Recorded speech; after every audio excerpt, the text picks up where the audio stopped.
Hi, this is Dr. Gregory Sadler. I'm a professor of philosophy and the president and founder of an educational consulting company called Reason.io, where we put philosophy into practice. I've studied and taught philosophy for over 20 years, and I find that many people run into difficulties reading classic philosophical texts. Sometimes it's the way things are said or how the text is structured. But the concepts themselves are not always that complicated, and that's where I come in. To help students and lifelong learners, I've been producing longer lecture videos and posting them to YouTube. Many viewers say they find them useful. What you're currently watching is part of a new series of shorter videos, each of them focused on one core concept from an important philosophical text. I hope you find it useful as well. One vitally important topic that Cicero is going to discuss in Book 1 of On Duties has to do with the intersection between justice and punishment, or indeed revenge or retribution. And this is a place where not only is justice needed, but justice has to come in and modify another of the virtues, which is courage, fortitudo, or great-spiritedness. Without justice, courage becomes something non-virtuous and even vicious. So this is a very important discussion, and it has some important implications as well for how we deal with the common experience of being wronged by other people and, administering discipline, and how we, in fact, deal with this sort of thing on a societal level when people, say, commit crimes or offend against others in different ways. So one of the key ideas that we see here is that justice has to govern punishment or retribution or revenge, or what you've got there is if justice is not doing that, it's going to become unjust. And it's going to become vicious. And it's not going to serve its purpose. Remember, what is the point of justice? We are social creatures, and justice is the virtue that's required for us rational creatures to be able to live together in some sort of harmony. Now, there are going to be cases where people do the wrong thing and attack each other, insult each other, damage each other, cut each other off, affect each other in a variety of ways. So Cicero wants to stress to us that we actually have moral duties. He uses the word, which is, the whole title of the book. He says we have officia, we have duties, we have offices, we have moral obligations, even towards those who have done us wrong. He says, those from whom we receive some sort of inuria, an insult, an injury, some sort of harm. This is a very important idea.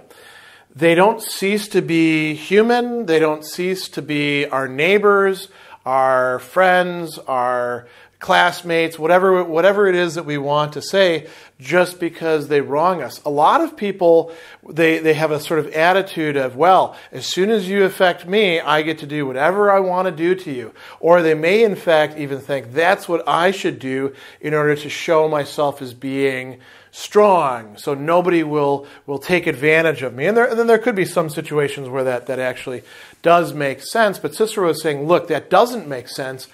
In general, we have to follow these duties, and those duties, he says, impose limits. The Latin term here that's in the text is modo, which means to a certain degree, right? Only so far, only this much. You can't say, well, you cut me off in traffic, so I get to, cut you off in traffic in such a way as to give you the finger and maybe run you off the road. That's very unproportionate. Even though it seems to be just the same sort of thing, it's not actually the same thing. Or if you insult me, then I get to insult you as much as I like, saying whatever I want about you. That is the sign of somebody who's irrational, according to Cicero. So we have limits. And what are those limits? He gives us some guidance about that in chapter 11 and in chapter 25. So let's look at the first one, which is that he says that it's sufficient that the aggressor, the person who's doing the wrong thing, should be brought to repent of their wrongdoing, to feel some sort of shame or feeling bad or regret, even if they just don't like being punished. That's perhaps enough. So it's enough to make them say, oh, I shouldn't have done that. It may, in fact, be enough just to bring it to their attention and say, hey, you hurt me over here. And a good person will actually feel bad because of that. So what is the point behind this? It's what we call deterrence. There's a number of different theories of punishment, and one of them is that punishment should be carried out in order to deter others and the person who's being punished from engaging in wrongdoing. So you don't just punish for the sake of punishment or because it makes you feel good or other sorts of reasons. It's to send a message, to teach a lesson. And that lesson is, don't do this kind of thing, because when you do, we give you a fine, or we, impose some sort of corporal penalty, or we do something else to you. We shame you publicly. We do something, we take away your job, or, any of those sorts of things. But it needs to be enough to, take away freedom, is what we do in our society, right? We send people to jail or prison. Enough to deter the wrongdoer, and Cicero thinks to deter others.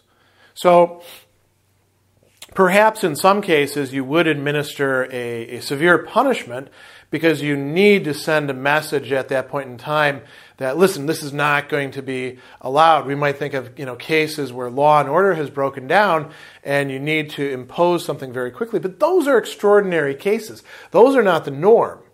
Generally, in order to deter the person and others, you don't have to go too far with the punishment. And you can actually ask them, hey, is this enough to keep you from doing it?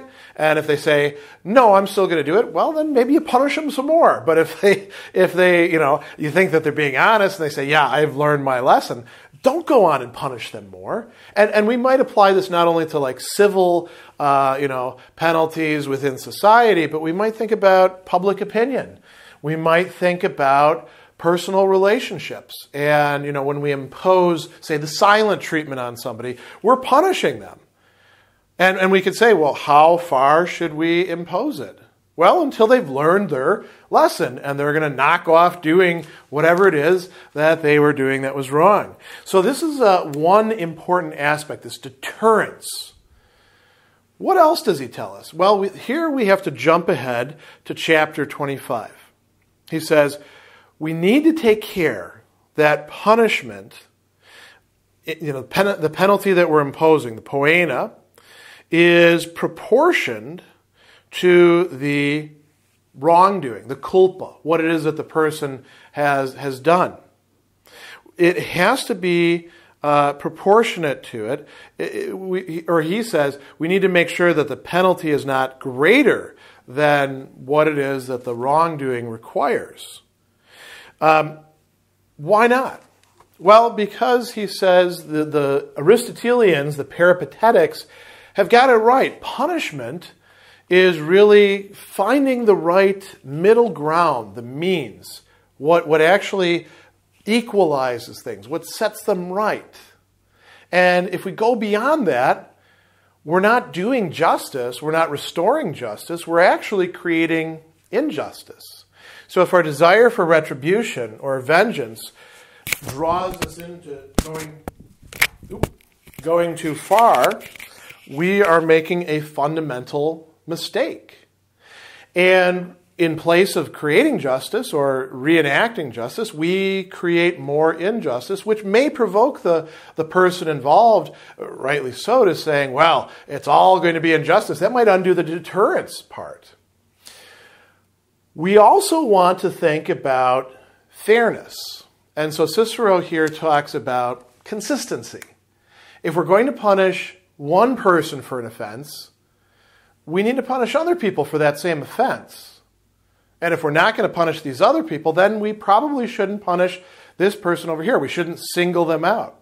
We might think as a contemporary application of this about the way in which laws are enforced and then imposed by the judiciary. So we're talking about the executive and the judiciary within cities, and how sometimes minority groups get policed a lot harder than do the majority. Or, two people, different races, go before the same judge, same offense, get very different sentences. That's a problem. That's injustice for where Cicero sits. So he tells us here that we should make sure that some shall not be chastised for the same fault for which others are not even called to account. We need to make a decision. We need to be consistent across the board. If we're going to punish for this crime, or if we're going to treat people this way for doing this sort of thing, whether it be an insult, an injury, whatever sort of other wrongdoing we're talking about here, we have to be consistent. We can't give people passes, because when we do, we're not treating people fairly.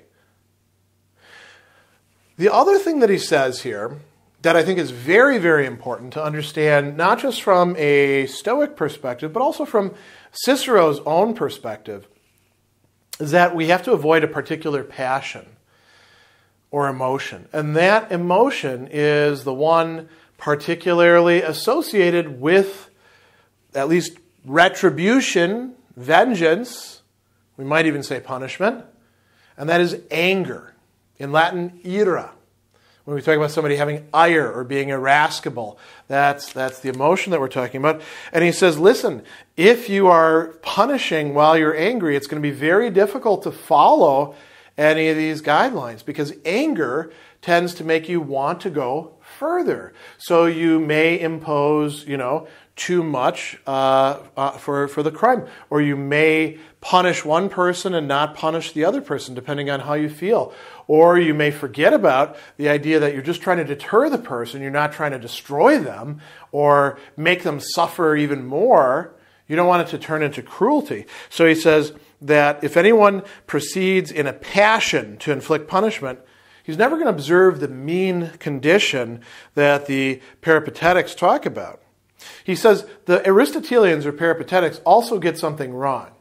They think that anger can sometimes be good. Cicero says, in reality, anger is in every circumstance to be eradicated. And those who administer the government should be like the laws, which are led to inflict punishment, not by wrath, but by justice. Not because they have a personal stake in it and feel like they've been violated, but rather because it's the reasonable and right thing to do. Cicero thinks that we do have to punish, and that it does make sense to do this, but we shouldn't be doing this motivated by the emotion of anger. So these are guidelines that tell us how we live out this fact of having duties, moral duties, obligations towards those who wrong us. It doesn't place them beyond the pale, allow us to do whatever we want to do to them. If we want to be good people, we have to actually follow these guidelines.